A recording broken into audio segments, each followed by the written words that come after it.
السلام علیکم ورحمۃ اللہ وبرکاتہ۔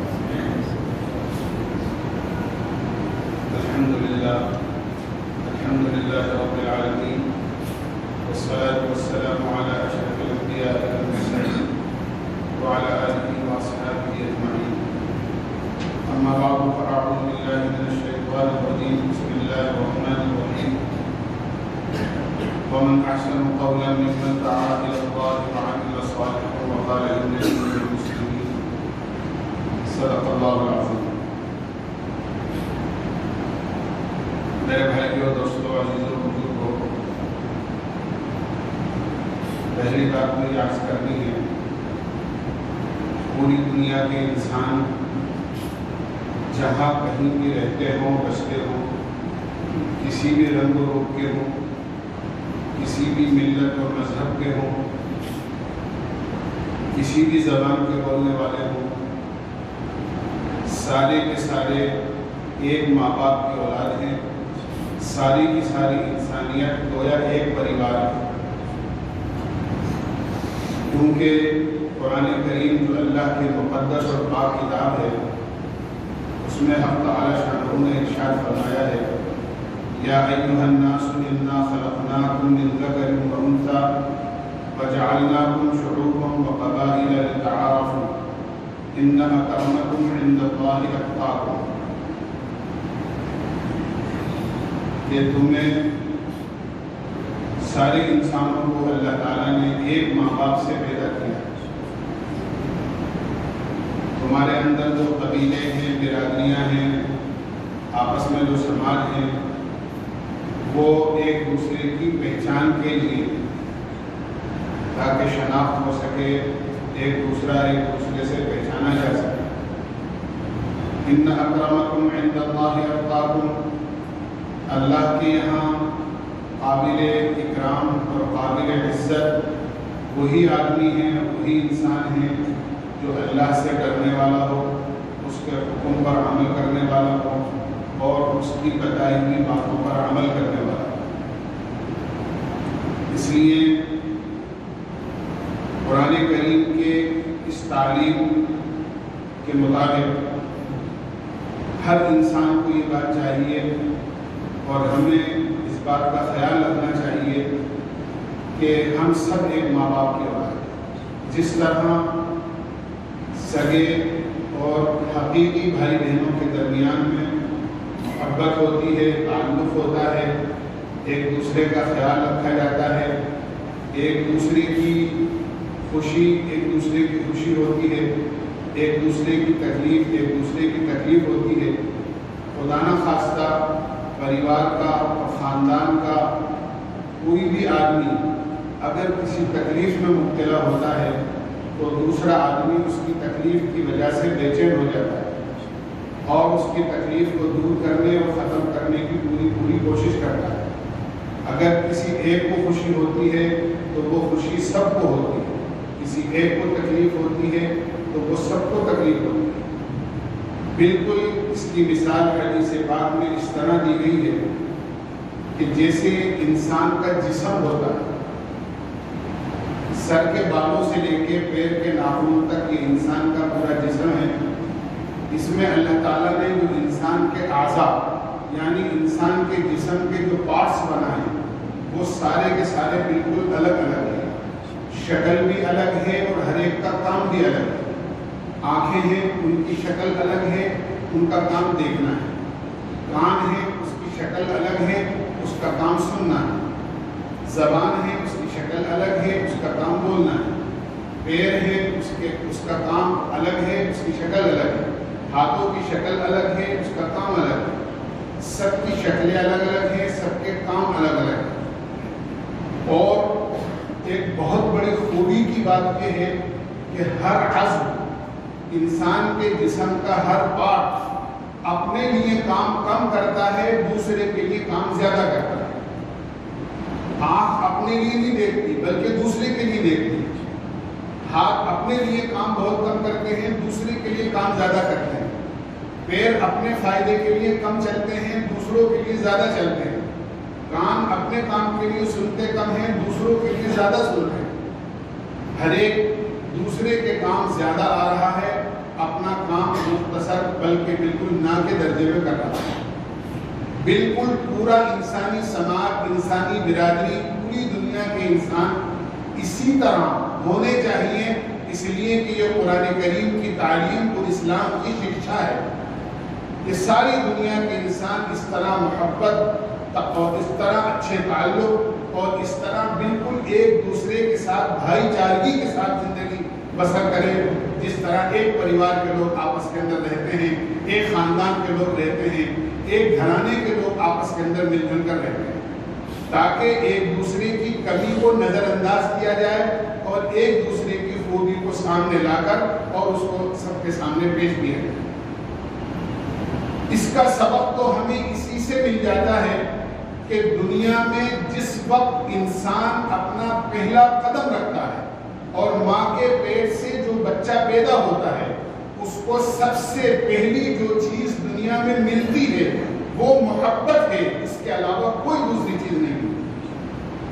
ابھی اس کے منہ میں کوئی رزق نہیں گیا، ماں کا دودھ نہیں گیا، اس کو شہد چٹاتے ہیں وہ شہد نہیں گیا، ابھی اس نے نماز نہیں پڑھی، اس نے روزہ نہیں رکھا، اس نے کوئی تعلیم حاصل نہیں کری،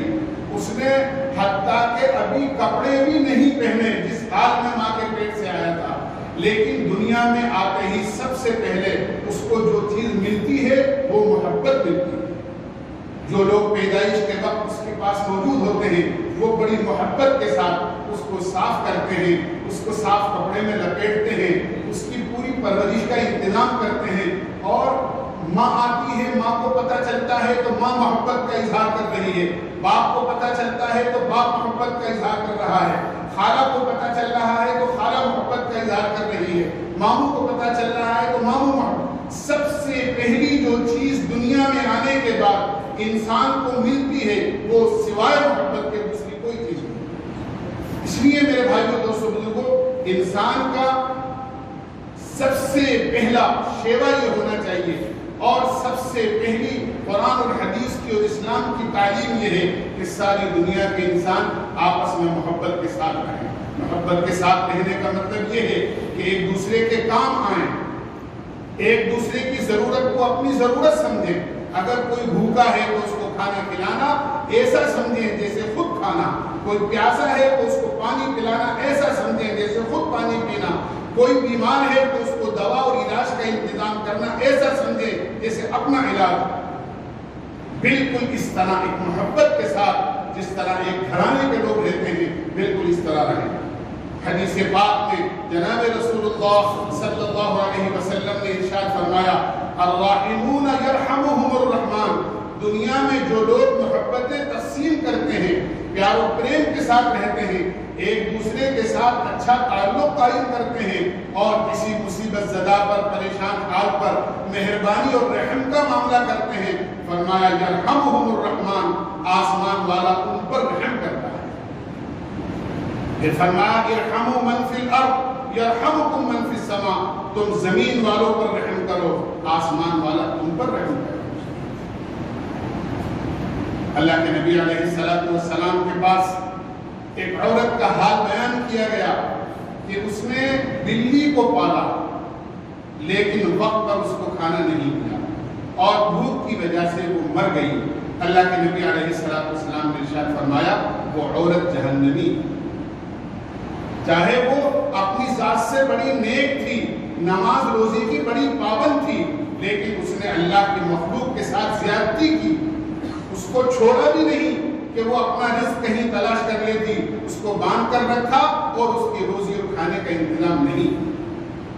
اس کے مقابلے میں ایک عورت جو نماز روزی کی پابند نہیں تھی بلکہ بہت زیادہ گنہگار تھی، اس نے پیاسے کتے کو دیکھ کر پانی پلایا، اللہ کے نبی علیہ السلام نے ارشاد فرمایا کہ میں نے اپنی آنکھوں سے اسے جنت میں دیکھا۔ اس لیے اللہ کی مخلوق پر رحم کھانا، اس کے ساتھ اچھا برتاؤ کرنا، اس کے ساتھ محبت کے ساتھ رہنا، یہ اسلام کی اور قرآن کی سب سے پہلی اور سب سے بنیادی تعلیم ہے۔ دوسری چیز مجھے یہ عرض کرنا ہے، رمضان المبارک بہت تیزی کے ساتھ گزر رہا ہے، اکثر حصہ گزر گیا، چند دن اس کے باقی ہیں۔ رمضان المبارک اللہ تعالیٰ ہمیں اس لیے دیتے ہیں تاکہ ہماری تربیت ہو، ہماری ریپیئرنگ ہو، ہماری سروس ہو۔ اس لیے رمضان المبارک کا مہینہ دیا جاتا ہے۔ 11 مہینوں کے اندر جو ہم سے غلطیاں ہو گئی ہیں، چوک ہو گئی ہے، اللہ کی نافرمانیاں ہو گئی ہیں، اللہ نے جن کاموں کو کرنے کا حکم دیا تھا ان میں کوتاہی ہوئی، جن سے منع کرنا اللہ تعالیٰ نے منع کیا تھا اور رکنے کا حکم دیا تھا، ہم ان سے نہیں رک سکے اور وہ غلطیاں ہم سے ہو گئی۔ رمضان المبارک کا مہینہ اس لیے آتا ہے تاکہ ہم اللہ سے توبہ کریں، استغفار کریں، اور توبہ اور استغفار کے ذریعے سے اپنے گناہوں کو اللہ سے دھلوا دیں، اپنے آپ کو پاک صاف کرا دیں، تاکہ نئی زندگی کے لیے جس طرح گاڑی بڑا شوق میں جا کر دوبارہ سے تیار اور نئی ہو کر آ جاتی ہے اور اس کی سروس اور ریپیئرنگ ہو جاتی ہے، اسی طرح رمضان المبارک میں مسلمان کو ایک نئی زندگی میسر ہوتی ہے، ایک تازگی میسر ہوتی ہے، ایمان کی بڑھوتری، نماز کا شوق، عبادت کا شوق، زکوٰۃ اور خیرات کے ذریعے سے اللہ کی مخلوق کے ساتھ ہمدردی کا جذبہ اور شوق، دعاؤں کے اہتمام کے ذریعے سے اپنے مالک کے حقیقی کے سامنے اپنی ضرورتیں رکھنا، اس سے مانگنا جس کے پاس ایسے لامحدود خزانے ہیں کہ اگر ساری دنیا کے انسان اور جنات مل کر ایک میدان میں جمع ہو جائیں اور ہر ایک اپنی خواہش کے مطابق ہر سوال اس سے کرے اور وہ ہر ایک کی خواہش پوری کر دے اور جس نے جو مانگا ہے سب کو دے دے، تو بھی اس کے خزانے میں اتنی کمی نہیں آئے گی جتنا کہ سمندر میں سور ڈبو کر نکال لی جاتی ہے اور اس کی نوک پر جو تری لگ جاتی ہے اور سمندر میں کمی آ جاتی ہے، اتنی کمی بھی سب کو سب کچھ دینے کے بعد اللہ کے خزانے میں نہیں آ سکتی۔ جس کے خزانے ایسے لامحدود ہیں، اسی سے مانگا جائے، اسی سے سوال کیا جائے، جھولی اسی کے سامنے پھیلائی جائے، ہاتھ اسی کے سامنے اٹھائے جائیں، اور ڈرا اس سے جائے جس کی لاٹھی بے آواز ہے۔ وہ جب کسی کی پکڑ کرنے پر آتا ہے، ان بطش ربک لشدید، اللہ کی پکڑ زبردست ہے، جس کی لاٹھی بے آواز ہے اس سے ڈرو۔ پوری دنیا کے انسانوں کو اس ترقی کے دور کے اندر اپنی طاقت پر بہت بڑا گھمنڈ تھا، اللہ نے عذاب ایک وائرس کی شکل کے اندر دنیا میں بھیجا اور پوری دنیا کو یکلخت عاجز کر دیا۔ دنیا اپنی ترقی کے باوجود، اپنی سائنسی ترقی کے باوجود، ٹیکنالوجی کی ترقی کے باوجود آج تک ایک وائرس کی دوا تلاش نہیں کر سکی۔ یہ اللہ کا ایک عذاب ہے جو آسمان سے اترا ہے، جو بغیر اللہ کے سامنے ہاتھ پھیلائے ہوئے اور بغیر اس بات کے کہ اس کی پکڑ سے ڈرے بغیر یہ چیز ختم نہیں ہو سکتی۔ اس لیے اللہ کے سامنے توبہ کرنا، گناہوں سے معافی مانگنا اور اس کے سامنے گڑ گڑانا اور عاجزی سے، یہ چیزیں بادشاہ بن کر ختم نہیں ہوں گی، یہ چیزیں فقیر بن کر ختم ہوں گی۔ ایک آدمی اپنے مالک حقیقی کے سامنے اپنی ساری طاقت اور قوت کا انکار کر کے میں کچھ نہیں ہوں، میرے پاس جو اسباب ہے وہ کچھ نہیں ہے، ان سے کچھ نہیں ہوگا، جو کچھ ہوگا اللہ کے حکم سے ہوگا، جو کچھ کرے گا اللہ کرے گا، اس کے سامنے آنسو بہانے سے، گناہوں سے توبہ کرنے سے اور اس سے اس عذاب کے ٹلنے کی دعائیں مانگنے سے ہوگا۔ اس لیے ہم اللہ سے خوب رجوع کریں۔ رمضان المبارک کا مہینہ بہت تھوڑا سا باقی رہ گیا ہے، اسی کے اندر ہو سکتا ہے کسی طاق رات میں سے کوئی طاق رات ایسی ہو جو شب قدر ہو، اس لیے ان راتوں کو جاگ کر اللہ تعالیٰ سے خوب دعائیں مانگیں اور اپنے آنے والی زندگی کے لیے، اپنے آنے والی نسل کے لیے، اپنے پریوار کے لیے، اپنے شہر کے لوگوں کے لیے، اپنے ملک کے لوگوں کے لیے اور پوری دنیا کے انسانوں کے لیے خیر کی، بھلائی کی، عافیت کی، دنیا اور آخرت کی ہر قسم کے سکون کی، اور خاص طور سے یہ چھوٹی بڑی بیماریاں جنہوں نے انسانوں کو دنیا میں عاجز کر رکھا ہے، ان بیماریوں سے حفاظت کی اللہ سے خوب دعا مانگے تاکہ اللہ تعالیٰ ان بیماریوں سے اور اس قسم کی بیماریوں سے ہمارے شہر اور صوبے اور ملک بلکہ پوری دنیا کو اللہ تعالیٰ اس قسم کی بیماریوں سے پاک کر دے اور پوری دنیا کو امن، شانتی اور پوری دنیا کو سکون اور اطمینان کا گہوارہ اللہ تعالیٰ۔ اس کی دعائیں ہمیں مانگنی چاہیے اور اپنی ایک زندگی کے بارے میں آئندہ کے لیے فیصلہ کرنا چاہیے۔ اب تک ہماری زندگی اللہ کی نافرمانی میں گزری. ہم میں سے کوئی یہ نہیں کہہ سکتا کہ میں دودھ کا دھلا ہوا ہوں, اللہ کی 100% فرما برداری کرتا ہوں. یقیناً ہم گنہگار ہیں, سر کے بالوں سے لے کے پیر کے ناخن تک گناہوں میں غرق ہیں اور ڈوبے ہوئے ہیں. ہم اللہ سے سچی توبہ کر کے آئندہ کی زندگی کے لیے عہد کریں, اللہ کی نافرمانی نہیں کریں گے, ہم نماز نہیں چھوڑیں گے, ہم قرآن کریم کی تلاوت نہیں چھوڑیں گے, ہم کسی کو دبا نہیں دیں گے, ہم کسی سے جھوٹ نہیں بولیں گے, ہم کسی کے ساتھ زیادتی اور ظلم نہیں کریں گے, ہم کسی کے ساتھ انیائے نہیں کریں گے. ہم جس طرح ایک پریوار کے لوگ محبت کے ساتھ رہتے ہیں اسی طرح محبت کے ساتھ رہیں گے. اللہ کا حکم بھی پورا کریں گے, اس کی بات بھی مانیں گے, اس کے فرما بردار بھی بن کر رہیں گے. اور دنیا میں اللہ کے مخلوق کے ساتھ میں اللہ نے اور اس کے پیارے حبیب نے جس طرح رہنے کے لیے, بسنے کے لیے اور جس طرح زندگی گزارنے کی ہمیں تعلیم دی ہے, اسی طرح محبت کے ساتھ اللہ کے مخلوق کے ساتھ رہیں گے. ایک اچھا انسان اور اپنے ملک اور اپنے شہر کا ایک اچھا ناگرک بن کر زندگی گزاریں گے کہ جس طرح ایک اچھا انسان ہوتا ہے اور اس کی زندگی. اچھا انسان وہ ہوتا ہے جو سب کے لیے اچھائی چاہتا ہے. اگر کوئی اس کے ساتھ برائی کرتا ہے تو وہ بھی اس کے لیے اچھائی چاہتا ہے. اللہ کے نبی علیہ الصلوۃ والسلام نے ہمیں عملی طور پر صرف زبان سے نہیں بلکہ عملی طور پر اس بات کی تعلیم دی ہے. حضرت عائشہ رضی اللہ عنہا نے ایک مرتبہ آقا مدنی سرکار دو عالم صلی اللہ علیہ وسلم سے پوچھا, اے اللہ کے حبیب, اے اللہ کے رسول, غیروں کی طرف سے آپ کو جو تکلیفیں پہنچائی گئی ہیں, کیا آپ کو ان میں سے کوئی تکلیف یاد ہے یا آپ بھول گئے؟ اللہ کے نبی علیہ السلام نے ارشاد فرمایا, عائشہ, طائف کی میدان میں جتنا تیری قوم نے مجھے ستایا ہے اور مجھ کو رلایا ہے اور جتنا مجھے پریشان کیا ہے اور جتنی تکلیف مجھے دی ہے, ساری تکلیفیں بھول گیا, لیکن طائف کی تکلیف نہیں بھولا گیا. مجھے مارا, پتھر مارے, دھکے دیے, گر گیا تو اٹھایا اور اٹھا کر پھر دھکے دیے. اور وہ نبی جس کے ایک خون کے قطرے کی قیمت ساری دنیا بلکہ اس دنیا کو اگر 70 گنا کر دیا جائے تو ایک خون کے قطرے کا بدلہ نہیں بن سکتی ہیں. آپ کی جوتیاں مبارک آپ کے خون کے جاری ہونے سے لہو لہان ہو, آپ بے ہوش ہو کر گر گئے. شان پہاڑی کو جوش آ گیا, اللہ نے آسمان سے فرشتے اتار دیے اور انہوں نے جناب رسول اللہ صلی اللہ علیہ وسلم سے درخواست کی, آپ کہیں, آپ ارشاد فرمائیں, آپ حکم دیں تو یہ دونوں جانب کے پہاڑوں کو ملا دیا جائے. جس قوم نے آپ کو ستایا, جس قوم نے آپ کو پریشان کیا, جس قوم نے آپ کو تکلیف دی ہے, یہ پوری قوم دونوں پہاڑوں کے درمیان میں چکنا چور ہو جائے.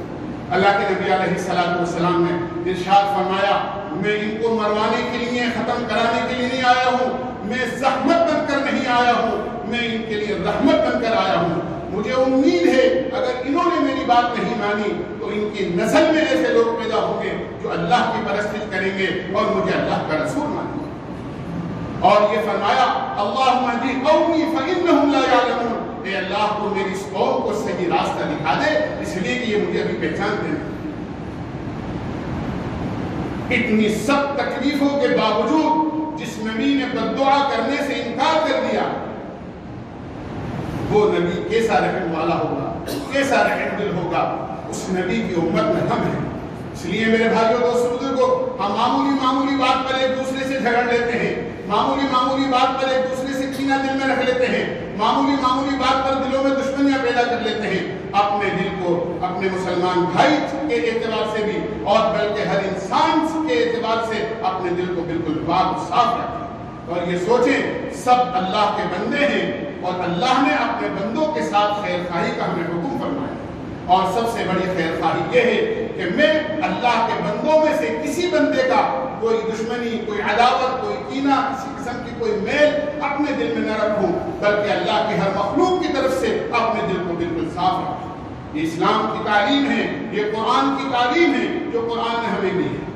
اس لیے میرے بھائیوں دوستوں بزرگوں, ہمیں اپنی زندگی کو اچھا بنانا ہے, ایک اچھا انسان بنانا ہے, ایک اچھا مسلمان بنانا ہے. اچھا انسان اچھے کپڑوں سے، اچھا انسان اچھی سواری سے، اچھا انسان اچھے مکان سے، اچھا انسان بہترین قسم کے جو ہے کاروبار سے اور اچھے خاصے بین بیلنس سے نہیں بنتا ہے. اچھا انسان اچھے کردار سے بنتا ہے، اچھا انسان اچھے اخلاق سے بنتا ہے، اچھا انسان اللہ کے مخلوق کے ساتھ محبت سے بنتا ہے. اللہ کا اچھا انسان اللہ کے ساتھ بھی اس کا اچھا تعلق ہو اور اللہ کے مخلوق کے ساتھ بھی اچھا تعلق ہو. اچھا انسان اس سے بنتا ہے. ہمیں اس کی نیت کرنی ہے اور اس کی کوشش بھی کرنی ہے اور اللہ سے اس کی دعائیں بھی مانگنی ہے. آخر میں یہ بات عرض کروں گا، الحمدللہ ہم نے رمضان المبارک کے روزے رکھے، نمازیں پڑھی، قرآن پڑھا، دعائیں مانگی، تہجد پڑھی، زکوٰۃ کی شکل میں اللہ کے بندوں کی خیر خواہی اور ہمدردی کی. جن کی باقی ہے انشاءاللہ امید ہے کہ وہ سارے کے سارے ادا کر دیں گے. اس کے علاوہ صدقہ فطر کے سلسلے میں یہ بات مجھے عرض کرنی ہے کہ جس طرح رمضان المبارک میں مسلمان اپنے مال کا حساب لگا کر زکوٰۃ ادا کرتا ہے، اسی طرح عید کے دن ایک صدقہ اس پر واجب ہوتا ہے. عید کی نماز کو جانے سے پہلے اس کو ادا کرنا ہوتا ہے، اپنی طرف سے اور اپنی نابالغ اولاد کی طرف سے اس کو ادا کرنا ہوتا ہے. فطرہ 2.25 سیر گیہوں یا اس کی قیمت ادا کی جاتی ہے. اس سال شہر میں جو اناج کا بھاؤ اور غلے کا بھاؤ ہے اس کے اعتبار سے جو قیمت ایک فطرہ جو طے کیا گیا ہے ایک آدمی کی طرف سے وہ 45 روپے طے کیا گیا. چاہے بڑے کی طرف سے دیں چاہے چھوٹے کی طرف سے دیں، 45 روپے ایک آدمی کی طرف سے صدقہ فطر ادا کیا جائے گا. اللہ تعالی ہمیں عمل کی توفیق نصیب فرمائے، ہمارے رمضان کے روزوں کو قبول فرمائے، تراویح کو قبول فرمائے اور باقی جو حصہ بچا ہے رمضان المبارک کا اس کو اچھے طریقے سے گزارنے کی اللہ ہمیں توفیق نصیب فرمائے. وآخر دعوانا الحمدللہ.